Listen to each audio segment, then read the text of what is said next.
아침에 라디오를 듣는데 독일이 마약을 부분적으로 합법화했다는 얘기를 들었어.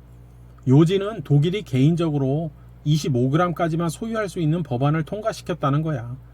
그래서 이제는 25g까지는 소유하고 있어도 불법이 아니라는 거지. 그러면서 부분적 합법화라고 말하더라고. 밥을 먹으면서 뉴스를 듣고 보니 참 기가 막히더라고. 극단적으로 말하면 독약을 먹이면서 죽지 않을 만큼만 먹이니까 괜찮다는 식인 것 같아서 피식 웃음이 나왔어. 우리 속담에 바늘도둑이 소도둑 된다는 말이 있어. 이 말이 뭐겠어? 처음에는 작게 미미하게 시작했지만 시간이 흐르면 강심장으로 변해 소도 훔치게 된다는 뜻도 있지. 처음에는 별것 아닌 것처럼 여기고 시작했다가 결국은 망하게 되는 일이 많아.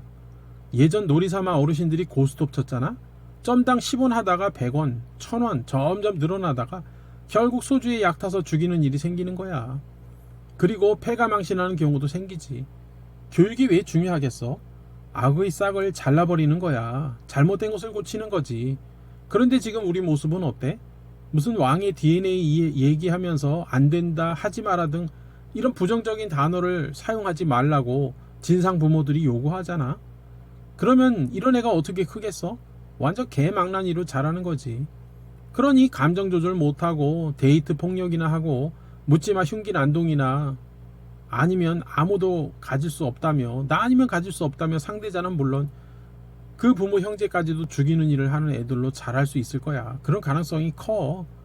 얼마나 규제 없이 규율 없이 자랐으면 자기 감정 하나 조절 못하겠어? 마약? 독일이 지금은 25g부터 시작하지만 앞으로는 더 높아지고 규제하지 못할 거야. 이번 일은 단지 음지에서 양지로 드러내므로써 조금이라도 양성화하겠다는 건데 얼마나 가겠어?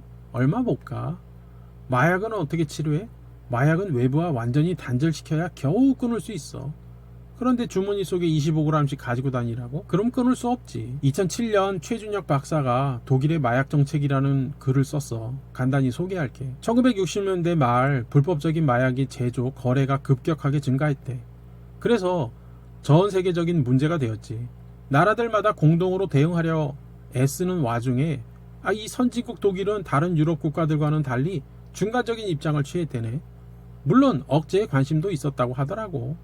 거의 10년 동안을 그냥 지체 상태에 있었던 거야. 이게 불씨가 된 것 같아.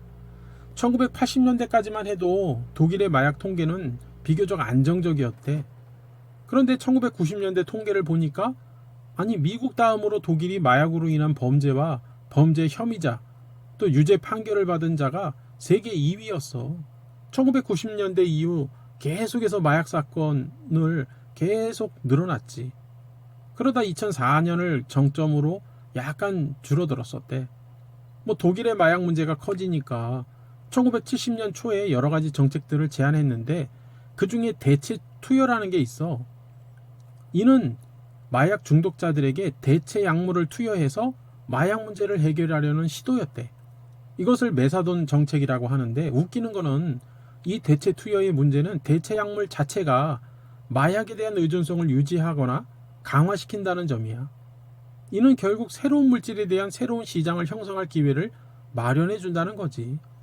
과거 모르핀에 관한 대응책으로 코카인을 처방하거나 또 코카인에 대한 대응책으로 헤로인 처방을 했지만 결국 다 실패했어. 물론 긍정적 평가도 있지만 마약은 대체물로 고쳐지는 게 아니야. 끊어야 될 문제지. 또 다른 중독이 될 수밖에 없는 거야. 그거 알아? 모두 그런 건 아니지만 독일의 커피숍은 그냥 우리처럼 커피 마시는 곳이 아니라 마약 공급처래. 독일은 주정부의 허가를 받아서 이 마약을 팔 수 있는 곳을 운영하는데 거기를 커피숍이라고 부른대잖아. 이러니 독일이 지금 이 사단이 났지. 이 커피숍의 도입이 20여 년 전인 2000년도의 일이야. 그동안 어떻게 됐겠어? 마약 중독자들은 늘어났겠지. 마약은 마약법을 제정함으로 예방 효과가 생기는 게 아니야. 지금 봐봐. 우리나라도 이르면 초딩들도 마약을 접한대잖아. 중고딩은 말할 것도 없고 처벌만이 능사는 아니지만 처벌과 치료도 중요하고 무엇보다 더 중요한 것은 어렸을 적부터 교육해야 한다는 거야. 너가 하고 싶은 거를 하고 네 마음대로 해. 너가 원하는 게 답이야. 이렇게 가르치면 안 된다는 거야.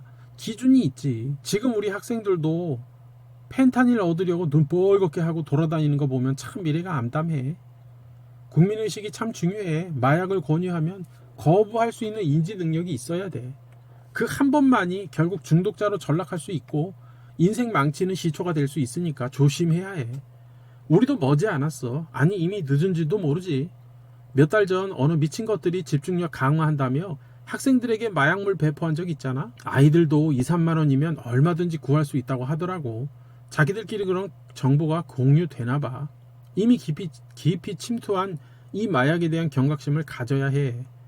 그런 의미에서 담배도 좀 끊고 말이야. 결국 대맞춰 피는 것들이 담배처럼 생각하고 해서 피니까 아무 생각 없이 권하면 다 피우는 거야. 그렇게 피우다 보면 뭐 인생 망치는 거지. 뭐 소위 저지르막 하는 애들 봐봐. 뭐 한두 번 마약하잖아. 제정신 아닌 상태에서 만든 곡을 듣고 열광하는 정신 나간 그런 인간들도 참 한심하고, 담배 피우는 게 멋있는 게 아니야. 마약하는 게 무슨 뭐 예술가의 정신도 아니고 어디서 헛소리만 듣고 다니는 거지. 자신과 가족의 몸 건강을 위해서 담배나 마약을 끊길 바래. 마약은 이미 우리 생활 속 깊이 파고들었어. 정신 차리지 않으면 누구든지 중독자가 될 수 있어.